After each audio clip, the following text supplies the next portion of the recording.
in an ABC News Washington Post poll showing a shockingly high percentage of Americans believe President Obama intentionally spied on Donald Trump and members of his campaign. This all began, of course, on March 4th, after a long, frustrating week for the president, at the end of which he suddenly and seemingly out of nowhere began a succession of tweets that started with, quote, "Terrible. Just found out that Obama had my wires tapped in Trump Tower just before the victory. Nothing found.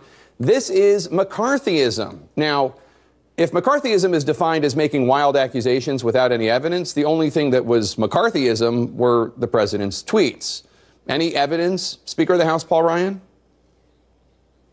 Seen any evidence that this has occurred?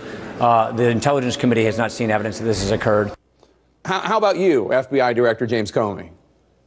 I have no information that supports those tweets, and we have looked carefully inside the... So that would have seemingly been that, except that the president and his team kept pushing ways to try to make this evidence-free claim somewhere sort of possibly in the neighborhood of almost not entirely false. Now, they failed, but they muddied the waters quite a bit. And now, here are the shocking numbers from today. 32% of the public thinks President Obama intentionally spied on Donald Trump and members of his campaign, and 52% of Republicans believe this charge, a charge that there is literally no evidence to support. It is the definition of fake news. Now, look, this is America, and you can believe whatever you want to believe. 18% of the public says they've seen or been in the presence of a ghost. I mean, whatever.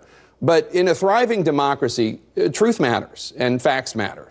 We learned in the campaign that Donald Trump can be cavalier about facts and truth.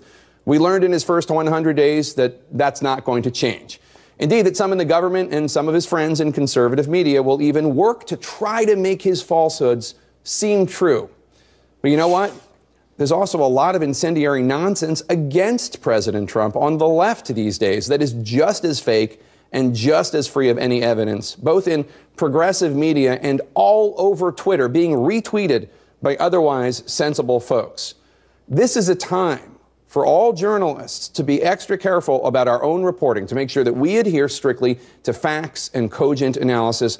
And this is a time for you, the public, to demand evidence from your leaders and from your media, even if you already agree with the politics of the person on your TV. Be sure to tune in again 4 p.m. and 9 p.m. tomorrow night for another special edition of The Lead. Among our guests tomorrow night, United Nations Ambassador Nikki Haley. That's it for The Lead. I'm Jake Tapper. I turn you over to CNN Tonight with Don Lemon. Thanks so much for watching.